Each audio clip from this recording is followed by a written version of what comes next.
નમસ્કાર ખેડૂત મિત્રો, રામદેવ પ્રાકૃતિક ખેતીમાં આપનું હાર્દિક સ્વાગત છે। તો ખેડૂત મિત્રો, આજે પ્રજાસત્તાક દિન છે 26 જાન્યુઆરી, એટલે 26 જાન્યુઆરી 1947માં આપણો દેશ આઝાદ થયો। તો આજે પ્રજાસત્તાક દિન છે, તો પ્રજાસત્તાક દિનની દરેક દર્શક મિત્રોને હાર્દિક શુભકામનાઓ। 1947માં આપણો દેશ આઝાદ થયો। તો આઝાદ થયા પછી આપણા દેશમાં 1960માં હરિયાળી ક્રાંતિ અપનાવવામાં આવી। તો હરિયાળી ક્રાંતિ અપનાવવામાં આવી, તો હરિયાળી ક્રાંતિ શું કામ અપનાવી એના વિશે આપણે વાત કરીએ। આપણી જે ખેતી છે આજે 10,000 વર્ષથી ચાલી આવે છે। તો 10,000 વર્ષથી ચાલી આવે છે, તો 1960માં હરિયાળી ક્રાંતિ કેમ અપનાવવામાં આવી? તો કહેવાય છે ને કે સપન્યાનો કાળ પડ્યો હતો। 1956માં કાળ પડ્યો હતો, દુષ્કાળ પડ્યો હતો। તો દુષ્કાળમાં કહેવત એક એવી છે ગુજરાતની કે ગાયુએ મકોડા ભરખ્યા હતા અને સ્ત્રીએ બાળ ભરખ્યા હતા। એ સમયમાં આપણા દેશમાં હરિયાળી ક્રાંતિ લાગુ કરવામાં આવી। તો હરિયાળી ક્રાંતિ લાગુ કરવામાં આવી,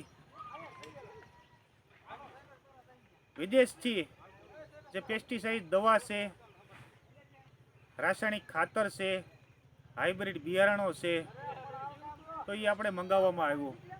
તો આપણો દેશ ખાદ્યાન્નથી સ્વાવલંબિત નહોતો, એના કારણે 10,000 લોકો ભૂખમરાથી મૃત્યુને ભેટ્યા હતા। તો આપણા દેશમાં 1960માં હરિયાળી ક્રાંતિ લાગુ કરવામાં આવી, અને હરિયાળી ક્રાંતિના આજે માનો કે 70 વર્ષ થયા, 70-71 વર્ષ થયા। તો 70-71 વર્ષમાં આપણા દેશમાં હરિયાળી ક્રાંતિનો દુષ્પ્રભાવ શું પડ્યો અને શું લાભ થયો એના વિશે જણાવીએ। તો ખેડૂત મિત્રો, દેશમાં હરિયાળી ક્રાંતિ લાગુ કરી ત્યાર પછી ખાદ્યાન્નથી સ્વાવલંબિત થવા માટે, તો ખાદ્યથી સ્વાવલંબિત જે આપણે એક ઘઉં છે અને ચોખા, બે વસ્તુમાં જ આપણે ખાદ્યાન્નથી સ્વાવલંબિત થયા। બાકી તો પામ ઓઇલ છે, કઠોળ છે, પ્યાજ છે, ડુંગળી છે, લસણ છે, તો એ દર વર્ષે આપણે ભારત દેશમાં બહારથી આયાત કરવું પડે છે। તો આપણો ભારત દેશ કૃષિ પ્રધાન દેશ છે।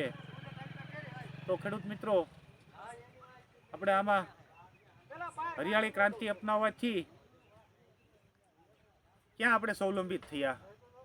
તો દર્શક મિત્રો, તો જ્યારે હરિયાળી ક્રાંતિ અપનાવી ત્યારે હરિયાળી ક્રાંતિનો સમય હતો, એની માંગ હતી, અને અત્યારે આપણે પ્રાકૃતિક ખેતી અપનાવીએ છીએ, તો અત્યારે સમયને અનુસાર પ્રાકૃતિક ખેતીની માંગ છે। તો દર્શક મિત્રો, પ્રાકૃતિક ખેતીની માંગ કેમ વધી? તો હરિયાળી ક્રાંતિના દુષ્પ્રભાવથી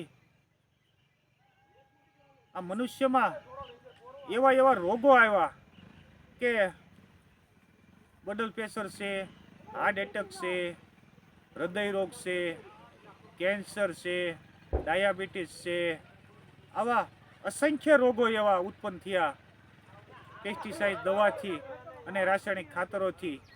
તો એના કારણે અત્યારે પ્રાકૃતિક ખેતી અપનાવવાની જરૂર પડી ખેડૂતોને।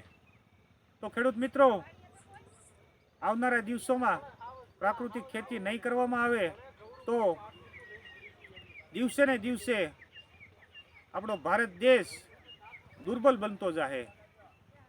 કેમ કે રાસાયણિક ખાતરો અને પેસ્ટિસાઇડ દવાઓ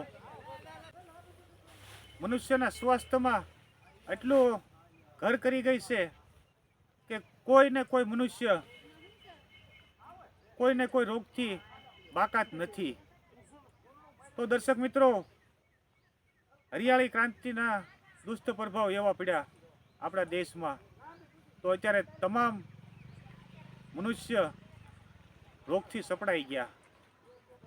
અને દર્શક મિત્રો, આવનારા દિવસોમાં પ્રાકૃતિક ખેતી નહીં કરવામાં આવે તો ઘેરે ઘેરે પણ કેન્સરના ખાટલા હશે. તો એના દિવસો પણ હવે આઘા નથી રહ્યા, ખૂબ નજીક આવી ગયા છે.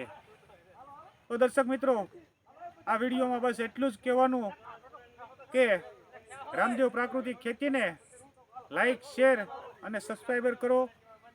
અંતમાં આજે પ્રજાસત્તાક દિનના જય જવાન, જય કિસાન.